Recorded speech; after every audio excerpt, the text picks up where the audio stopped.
O'zbekiston Respublikasi Prezidenti Shavkat Mirziyoyev bugun Toshkent shahrida amalga oshirilayotgan bunyodkorlik ishlarining borishi bilan tanishish maqsadida poytaxtimizdagi bir qator qurilish obyektlarini ko'zdan kechirdi. Toshkent ko'hna shahar, o'ziga xos tarix va albatta faxrlanishga arzigulik kelajagi ham bor. Mamlakatimizning yuragi Toshkent turli davrlarda turli sifatlarni olgan. Toshkent non shahri, Toshkent do'stlik shahri. Bu nomlarni ko'plab keltirish mumkin. Endichi o'zgarayotgan O'zbekistonimizning poytaxti Toshkentni xalqaro ishbilarmonlar shahri deb atash ham mumkin. Mamlakatimizning barcha go'shalarida bo'lgani kabi poytaxtda so'nggi 2-3 yilda juda katta qurilish, obodonlashtirish ishlari olib borildi. Eng ulkan va xalqaro maydonda ham ovoza bo'lgan loyiha bu so'zsiz Tashkent City loyihasidir. 80 gektarlik maydon tamomila yurtimizda kechayotgan islohotlarning ko'zgusiga aylandi. O'zbekistondagi islohotlarga ishonch bag'ishladi desak mubolag'a bo'lmaydi. Bugungi kunda 80 gektarlik maydondagi qurilish obyektlari 8 ta lotga bo'lingan holda qad ko'taryapti. Tashkent City kelajak shahri. Bu eng old shaharsozlik, iqtisodiy va biznes qarashlar kesishgan joyga aylanmoqda. Innovatsion loyihani amalga oshirish ustida butun dunyodan kelgan yetakchi arxitektorlar, loyihachi dizaynerlar ish olib borishmoqda.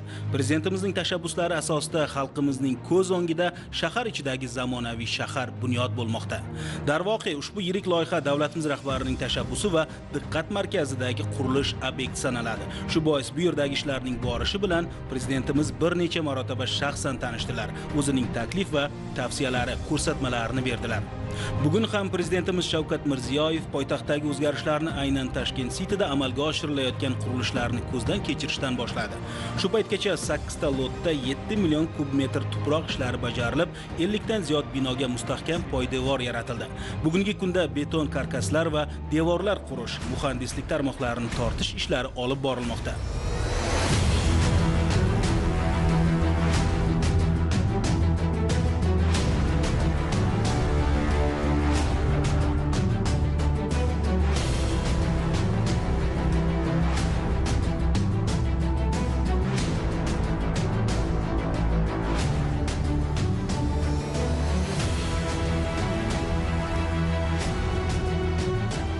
Kongress hol va Hilton mehmonxonasi qurilayotgan 5-lot eng ilg'or maydonlardan biri.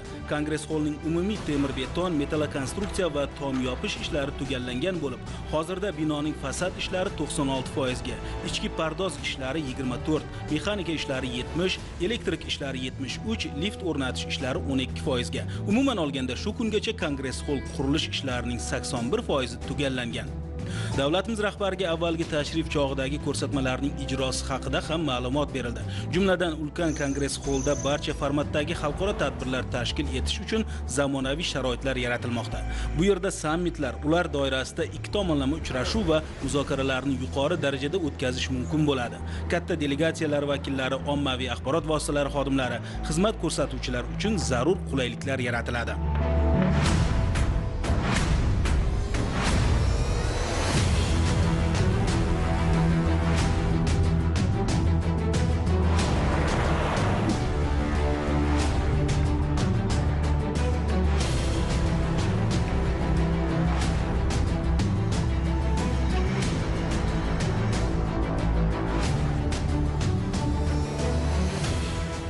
Tashkent City xalqaro ishbilarmonlik markazi barcha yo'nalishlardagi xalqaro ekspertlarning eng yaxshi tajribalarini o'zida qamrab olmoqda. Xususan, markazda ulkan favvoraga ega bog'ning bunyod etilayotgani barcha uchun maroqli hordiq chiqarish imkonini beradi. Prezidentimiz hozirda qurilishi davom etayotgan bog'ning infrastrukturasi bilan ham tanishdi. Davlatimiz rahbari qayd etdiki, bu bog' milliylik va zamonaviylik uyg'unlashgan va eng asosiysi nafaqat shu yerda ishlaydigan va yashaydiganlar, balki poytaxt mehmonlariga ham unutilmas onlarni taqdim etadigan ko'ngilochar dam olish maskani bo'lishi lozim.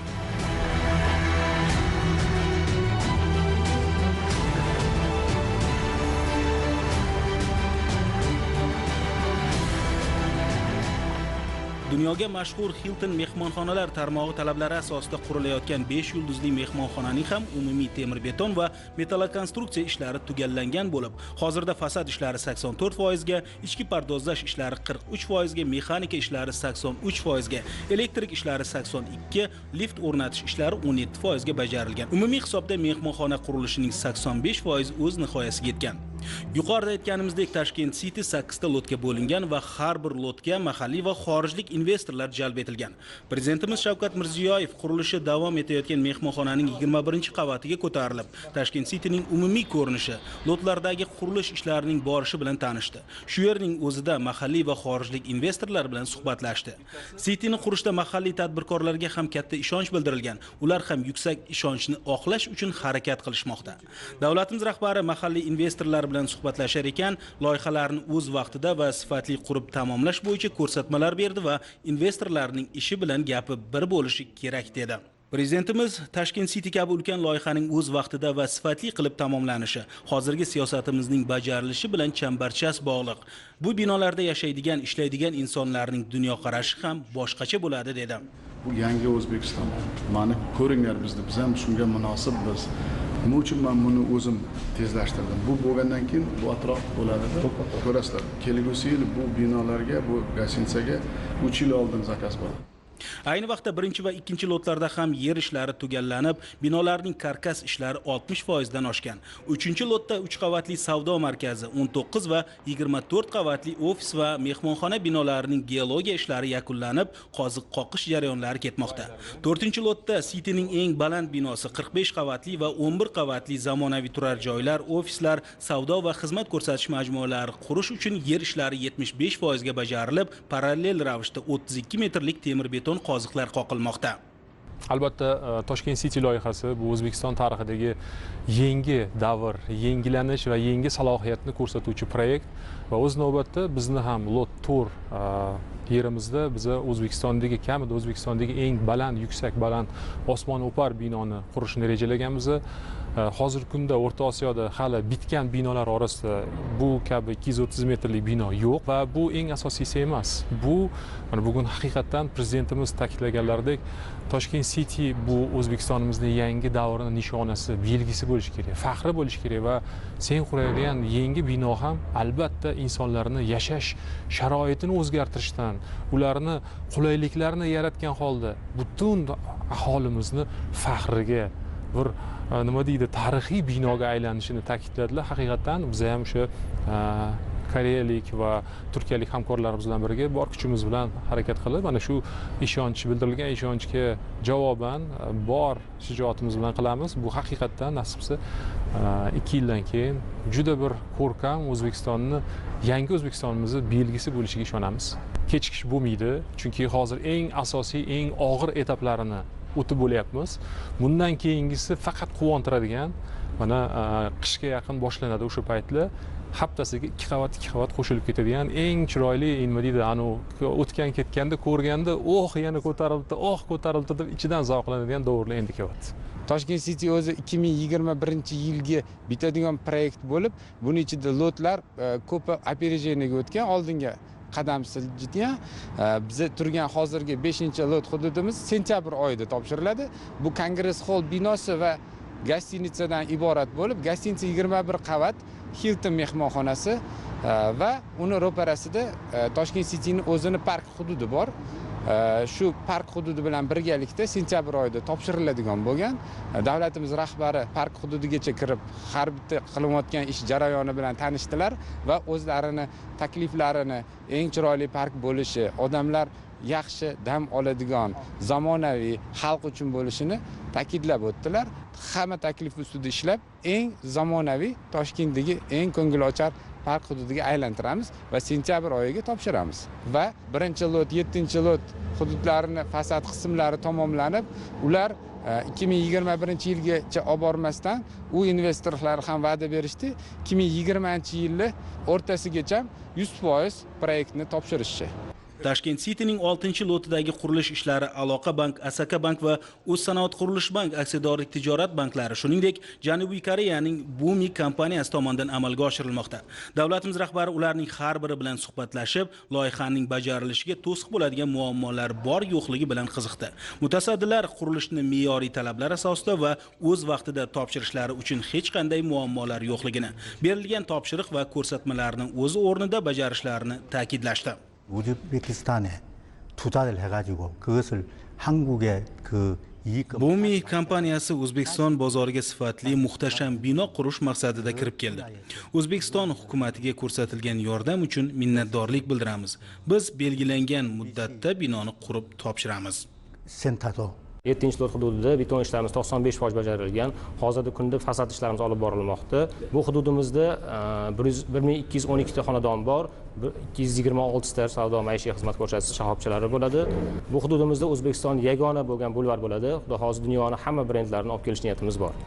Bir vaqtlar uzoqdagi sarob, faqatgina orzu bo'lgan Tashkent City kabi loyihalar bugun hayotimizning bir qismiga aylanib ulgurdi.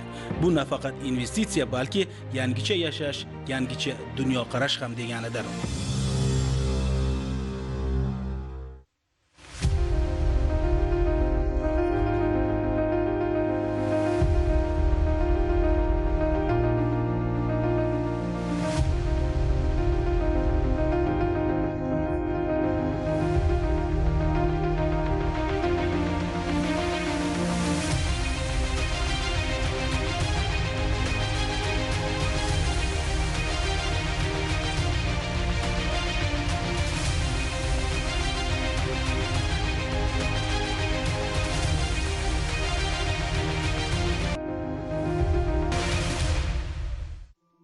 Bu yerda tarix yaratilmoqda. Hazrati Imom majmuasining yonida bunyod etilayotgan O'zbekistondagi Islom sivilizatsiyasi markazining qurilish maydonchasiga kiraverishda ana shunday ilhombaxsh yozuv bitilgan.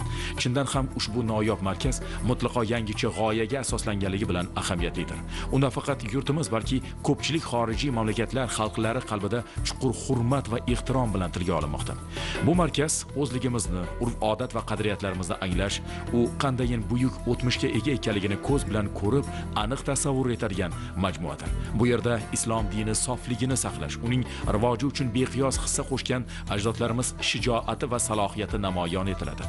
Ba'zan bu qurilishni ko'rib, yana bir yangi masjid barpo etilyapti deb fikr qilayotganlar ham yo'q emas. To'g'ri, masjid ibodat qilinadigan aziz va tabarruk dargoh, lekin islom sivilizatsiyasi markazi bu masjid emas. U yuqorida qayd etganimizdek, tariximizni ifoda etadigan, vatanimizni bu yo'nalishda dunyoga tanitadigan, dinimiz va o'zligimizni anglashda ilmiy yondashadigan majmuadir. Yana bir gap, shunday katta mablag' evaziga uy-joylar, maktablar, yo'l va ko'priklar qursa bo'lardi-ku deguvchilar ham uchramoqda. Albatta, bu ishlar ham qilinmoqda. Lekin bugun bu markazni qurmasak, ertaga kech bo'ladi. Hech kimga sir emas, shu paytgacha yosh avlodga dinimiz sofligi, ajdodlar merosi haqida chuqur bilim bera olmadik. Natijada bu ilmni izlab yoshlarimiz dunyoning qaysidir burchaklarida yo'ldan adashib, sarson bo'lgani bor haqiqat-ku. Yaqindagina Suriyadan 156 nafar hamyurtlarimizni olov o'choqlaridan qaytarib olib kelganimiz bizga saboq emasmi? Ming afsus bo'lsinki, qator yillar mobaynida turli sabablarga ko'ra ana shu tarix, ana shu buyuk ajdodlarimizdan qolgan bebaho ilmiy, ma'rifiy, ma'naviy, diniy ta'bir joiz bo'lsa, meros yaxshi o'rganilmadi. Ana shu merosni o'rganish va o'rgatish, ana shu merosni o'rganish va o'rgatish orqali yoshlarimizda buyuk ajdodlarga nisbatan iftixor tuyg'usini tarbiyalash, u orqali vatanparvarlik tuyg'usini tarbiyalash, o'zlikni anglash ana shu narsa bo'ladi. Ya'ni tarixidan kerakli darajada chuqur xabardor bo'lish bu juda muhim ahamiyatga ega. Umuman islom sivilizatsiyasi markazi loyihasi alohida mehr bilan, alohida e'tibor bilan tanlangan g'oya, tanlangan tashabbus, g'oyaga mos ravishda bino ham har doim salobatli, haybatli bo'lsin deb takrorlab keladilar. Betakror bo'lsin, unikal bo'lsin deb ham juda ko'p aytganlar. Haqiqatda ham binoni asosiga, bu g'oyani asosiga qo'yilgan fikr, maqsad, vazifalar juda ham muhim, juda ham jiddiy. Nafaqat milliy ahamiyatga, balki xalqaro ahamiyatga bo'lgan maqsad va vazifalari bor ushbu loyihaning. Islom sivilizatsiyasi markaziga tashrif buyuradigan har qanday inson yurtimiz tarixi mana shu muazzam zamindan yetishib chiqqan, jahon ilm fani, madaniyati rivojiga beqiyos hissa qo'shgan ulug' allomalar, mutafakkirlar, rassom va xattotlarning qanday inson ekanligi, nimaning evaziga ular buyuklikka erishganliklarini chuqur anglab yetadilar. Prezidentimiz poytaxtimizdagi qurilish obyektlarini ko'zdan kechirish davomida ushbu maskanga ham tashrif buyurdi va qurilishning borishi bilan tanishdi. Albatta, yangi markaz qurilishi davlatimiz rahbarining doimiy e'tiborida. Xabaringiz bor, mamlakatimiz rahbari bundan oldin ham bu yerda bir necha marta bo'lib, o'zining qimmatli maslahatlari, ko'rsatma va topshiriqlarini bergan edi. O'tgan davr mobaynida bu yerda ulkan bunyodkorlik ishlari olib borildi. Imorat yerto'lasi va devorlari qurildi. Ayni paytda tom qismi metall konstruksiyalarini montaj qilish va beton to'shama ishlari olib borilmoqda. 3 qavatli markaz loyihasi sharqona uslubda bo'lib, undan marosimlar va vaqtinchalik ko'rgazmalar zallari, qadimiy qo'lyozma va asora atiqalarni ta'mirlash bo'limlari, do'konlar, muzey omborlari, xizmat xonalari o'rin oladi. Ikkinchi qavatda kutubxona, 550 o'rinli anjumanlar zali, binoning simmetrik markazida Usmon Qur'oni zali joylashadi. 3-qavat axborot resurs markazi, ilmiy kafedralar va boshqa xonalarni o'z ichiga oladi. Bunga kunda fransiyalik mutaxassislar bilan hamkorlikda binoning dizayni loyihasini tayyorlash ishlari olib borilmoqda. Fasad va zallarni badiiy bezash, keramika ishlari bo'yicha namunalar tayyorlandi. Prezidentimiz binoning ichki va tashqi ko'rinishi, gumbaz ranglari uchun tanlangan namunalar bilan tanishdi. Ushbu markaz islom dini rivojiga ulkan hissa qo'shgan buyuk allomalarimiz merosini o'rganadigan, dinimizning asl mohiyatini xalqimizga yetkazadigan ilmiy ma'rifiy maskan bo'lishi kerakligi ta'kidlandi. Mana Islom sivilizatsiyasi markazi nimalarga xizmat qiladi, uning faoliyati qanday bo'ladi? Ziyrak tomoshabin davlatimiz rahbari nima uchun bu yerga tez-tez tashrif buyurayotganini allaqachon ilg'ab ulgurdi. Prezidentimiz qurilishdagi har bir jihatga alohida e'tibor qaratar ekan, sifatga ustuvor ahamiyat berish kerakligi, mazkur markaz asrlar davomida odamlarga ziyo ulashadigan, ma'rifat tarqatadigan, buyuk tariximizni anglatadigan maskan bo'lib qolishini ta'kidladi. Yurtimizdagi 7 ta o'rta maxsus diniy bilim yurti va 2 ta oliy ta'lim muassasasi bu yerda qaynashi kerak. Ularga ham joy berish kerak, chunki kelgusida ilm shu yerda bo'ladi. Talabalar olgan bilimini markazdagi buyuk ajdodlarimiz merosiga oid qimmatli dalillar bilan mustahkamlaydi, dedi davlatimiz rahbari. Islom sivilizatsiyasi markazi uchun 9 gektardan ziyod maydon ajratilgan. Bino milliy an'anaviy usulda qurilmoqda. U me'moriy va binokorlik nuqtai nazaridan nihoyatda ulug'vor, muhtasham va noyob bo'ladi. Allomalarimizning buyuk merosini yosh avlodga singdirish uchun zallarga ularning haykali, ilmiy kashfiyotlari, qo'lyozmalari, nusxalari, o'sha davrga oid tarixiy ashyolarni qo'yish bo'yicha tavsiyalar berildi. Bu jamiyatda jaholatga qarshi ma'rifat tamoyilini kuchaytirishda muhim ahamiyat kasb etadi. Binoning asosiy portali, asosiy darvozasi Samarqanddagi Ulug'bek madrasasining darvozasi olib kelinyapti. Bu ham davlat rahbarimizning tashabbuslari. Aynan Ulug'bek madrasasining peshtoqiga ilm olish har bir musulmon erkak va ayol uchun farzdir degan mashhur hadis yotibdi. Mana islom dinini asl mohiyat, ya'ni bir tomondan tinchlik, xotirjamlik qaysi ma'noda? To'g'ri din tanlagani uchun, to'g'ri yo'l tanlagani uchun inson qalbini, ruhiyatini Allohga bag'ishlayapti, xotirjamlik topyapti, tinchlik topyapti va ikkinchidan shu yaratuvchi Allohning buyrug'iga asosan ilm o'rganyapti. Binolar barpo etyapti. Ilmga juda chuqur kirib boryapti. Ana shularning oqibatida, ya'ni islom dinining asl mohiyatini tushungan holda hech qanaqa bir chetga chiqishlarsiz, hech qanaqa bir qutqularga uchmasdan ajdodlarimiz juda buyuk bir sivilizatsiyaga, tamaddunga asos solganlar. Ana shularni jamiyatimiz a'zolari, yoshlarimiz, kerak bo'lsa xalqaro miqyosga kiradigan mehmonlarimiz tushunib yetsin. Bu yerga kirgandan keyin ana shu eksponat orqali mana hozirgina tushuntirdilar. Pastida shu holatni isbotlaydigan, aytaylik, Al-Farg'oniyning o'sha neramerining maketi tursin-da, tepasida nazariyasi tursin, his qilsin. Qo'li bilan ushlasin, kerak bo'lsa, ko'zi bilan ko'rsin va miyasiga joylasinki, islom dini chuqur ma'nosi bilan, chuqur mohiyati bilan bu yaratuvchilik, bunyodkorlik va tinchlik dini ekanligini bilsin degan maqsadda ana shu bino barpo etilyapti. Yana bitta hozir bugun alohida bir ko'rsatma oldik.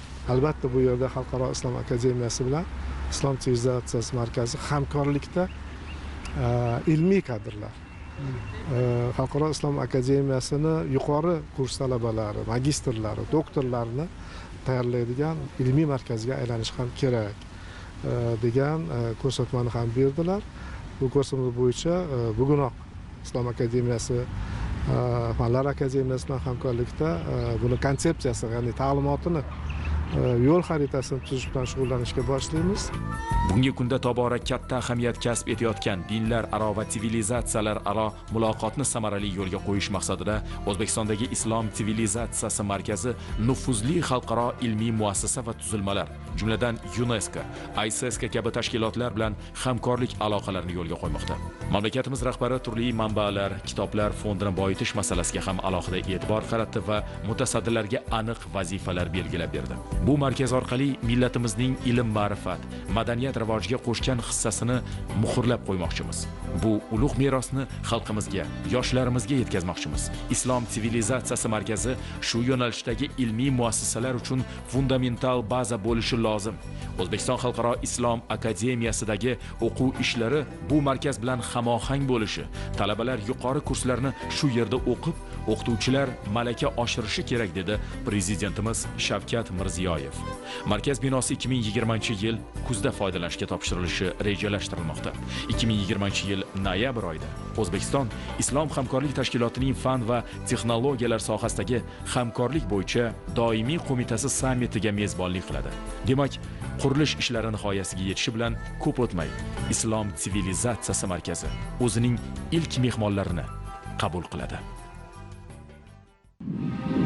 Vaqt, uning shiddatli oqimi esa taqdirlar, avlodlar va davrlarni o'zgartirishga qodir.